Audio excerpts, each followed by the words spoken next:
সবাই কি কোরআনের হাফেজ হতে পারে, নাকি এর জন্য বিশেষ যোগ্যতা প্রয়োজন? এর একটি সাধারণ উত্তর হলো, মহান আল্লাহ পাক রব্বুল আলামিনের ইচ্ছায় প্রায় সবাই কোরআনের হাফেজ হতে পারেন।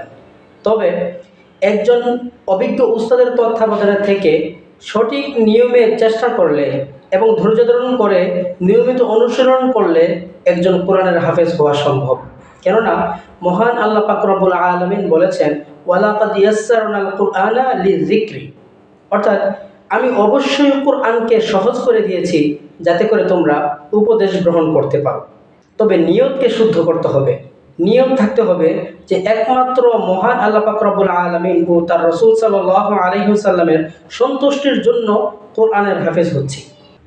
আর মনে রাখতে হবে, শুধু মেধাশক্তি থাকলেই কোরআনের হাফেজ হওয়া যায় না। কেননা অনেক ভালো মেধাশক্তি থাকার পরেও অনুশীলনের অভাবে কোরআন ভুলে যায়। আবার সাধারণ স্মৃতিশক্তির অনেক শিক্ষার্থী নিয়মিত অনুশীলনের মাধ্যমে কোরআনের হাফেজ হয়ে যায়।